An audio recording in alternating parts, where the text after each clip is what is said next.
había en ese entonces? ¿Era una capillita lo que Bueno, había? estaba la capilla Ajá, y luego la casa se usaba como aulas de escuela dominical. ajá.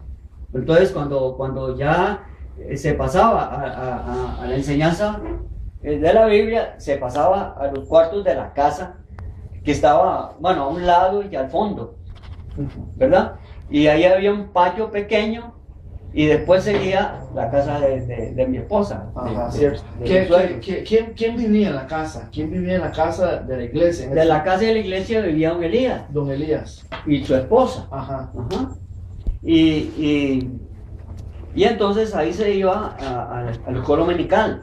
¿Y con qué frecuencia llegaba el hermano Amos Brailer? O sea, ¿con qué frecuencia visitaba la iglesia? Cuando uno a veces llegaba se daba cuenta de que él estaba ahí. Ajá. Sí, No, sí. no tenía un tiempo específico, No tenía una fecha Me especial. parece que no. Ajá. Porque él era uno de los que tocaba la organeta. Un armonio. Un armonio. Que lo daban con los pies, así. sí.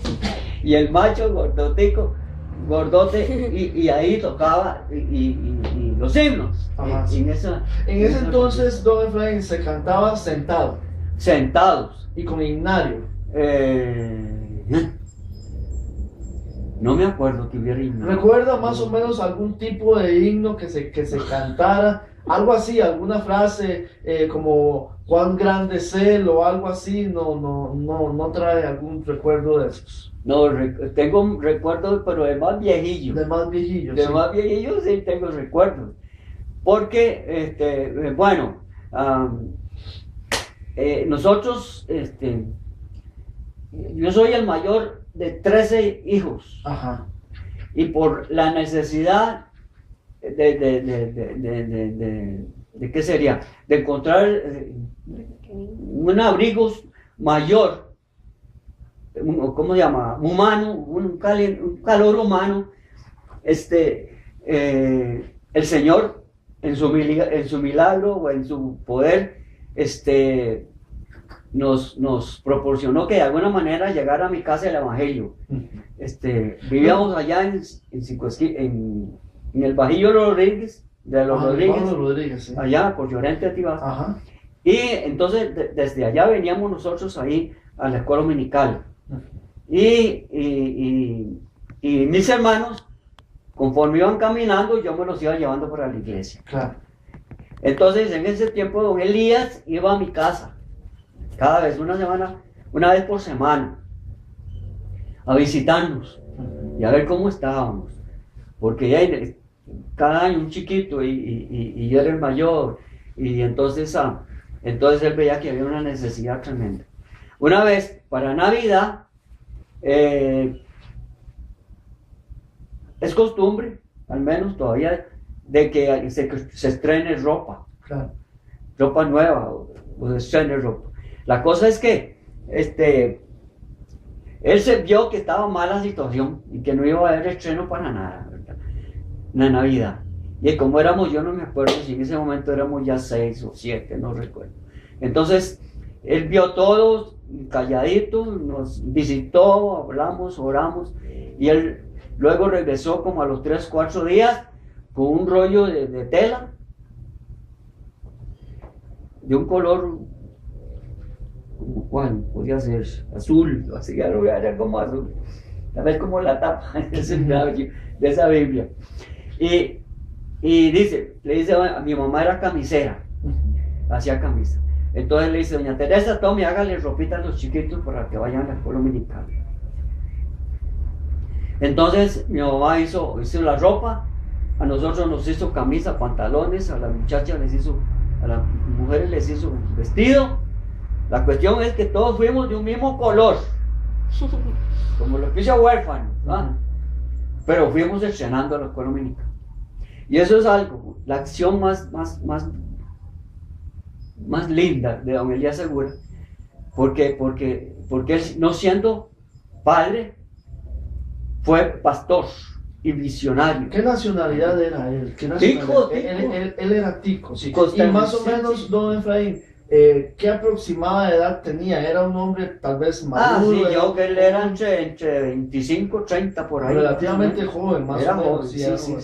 sí, sí, sí. Y era muy simpático. Era difícil en aquel tiempo, estamos hablando más que 60 años 60. atrás, tal vez, era muy difícil para una persona de una edad aproximada a la que él tenía, pastorear en ese momento por la dificultad del evangelio, porque no era tan abierta como es hoy en día, o había facilidad de predicar la palabra en aquel entonces. Había dificultad en predicar. La gente se animaba. Ajá. Porque había prohibición al pueblo católico. Uh-huh. No se arrimen ahí está el diablo. Se van a salar, no entren ahí. Uh-huh. Y más de una vez cayeron piedras. Claro. Entonces la gente tenía temor de eso. Pero el que se decidía a entrar ahí era porque el Señor estaba llamando. Claro. Y aproximadamente, ¿cuántas personas asistían regularmente a una escuela dominical? A la escuela dominical más o menos habían a veces, ¿qué? 30, 40 personas. No sé. Wow. Eran 2 filas de bancas. Para ese Aquí tiempo y era allá. una membresía bien importante, bien grande. Pues. Sí, era bonita. Sí. Porque venía gente no solo ahí del barrio, sino que había gente, una familia Lobo, que venía del Bajo Piuses. Ajá.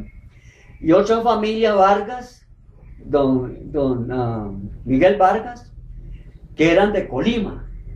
Entonces la gente caminaba, se esforzaba, y nosotros que éramos del Bajillo de los Rodríguez, de Bajo los Rodríguez. de Llorente de Tibás. Entonces venía gente, hasta creo que llegaba gente de Cayo Blanco. Don Efraín, cuando el hermano Amós llegaba, él era el que tomaba la dirección, predicaba. Él era el invitado. Él era el invitado, Ajá. digámoslo así, el invitado de honor Sí. en la reunión. Él era el que no solamente participaba tocando el instrumento, sino Sí, también él daba la palabra. daba la palabra, Sí. predicaba. Era como quien dirigía la iglesia. Exactamente, sí. ¿Por qué se fue el hermano Elías?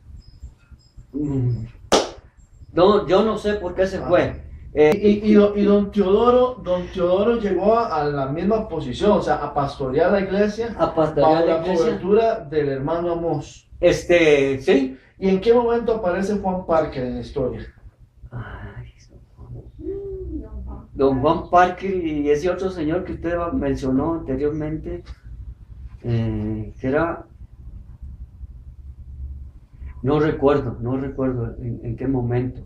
Porque Pero estaba don Teodoro cuando llegó el hermano Juan Parker a trabajar ya como misionero que vino a sustituir, digámoslo de esa manera, al hermano Amós Bradley. ¿Ah, sí? Sí, Me estaba parece don que sí. Teodoro ahí. Ajá. Me parece que sí. Y don Teodoro fue otro pastor, también que lo visitaba Ujú. semana a semana, y cuando yo me enfermaba, él era el que me ponía las inyecciones. Don Teodoro era de un corte pentecostal, Bueno, o era más pasivo, más que en ese tiempo no había esa esa distinción. distinción de No. Se cantaba animado, se cantaba. Ajá. Que el canto era... Efraín, y la iglesia cuando llegó el hermano Teodoro aumentó su membresía, creció, se mantuvo. Se mantuvo. Sufrió el cambio del hermano Elías al hermano No, Efraín, siguieron fieles. Sí, siguieron fieles. Y después del hermano Teodoro, ¿quién siguió? Ah, bueno, ahí sí. Ahí yo no estuvo Morales. Antonio Morales. Antonio Morales, sí. Pero yo no recuerdo si fue después. Y estuvo un señor Pedro Murillo. Murillo. Me parece que Pedro Murillo fue el último, me parece. Sí. De lo que yo me acuerdo, Claro. ¿verdad? ¿Usted cuando recién inició Pedro Murillo? No. No. No, ya no estaba yo. Ajá. No estaba. ¿Usted llegó hasta el hermano Antonio Morales? Yo llegué tampoco. Tampoco. Yo llegué Hasta hasta don don Teodoro. Porque Tiene como 20, Cuando tiene como 28 años, ¿no? Olger González, que es el pastor que está ahorita, el pastor general que está ahorita, bien, nosotros, la iglesia de Cinco Espinas pertenece a la organización Santidad Pentecostal, ¿verdad? Desde Juan Parker para acá, esa iglesia pertenece a la organización Santidad Pentecostal en Costa Rica. Sí. Y Pedro Murillo pues se retiró, ya se pensionó, etcétera. Llegó Jorge González y cuando él llegó nos dimos cuenta que la iglesia al tiempito que él llegó celebraba 50 años. Ahorita calculamos más o menos unos 67 años. Sí, eso es lo que yo estoy calculando, más o menos unos 67 años. ¿Qué tan, yo sé que es difícil, pero qué tan aproximados estamos con respecto a eso? O sea, yo estoy diciendo más o menos Sí, van bien. Por ahí. Sí, porque ciertamente, o sea, no hay ningún, yo no he Y logrado. es que cuando ya estaba don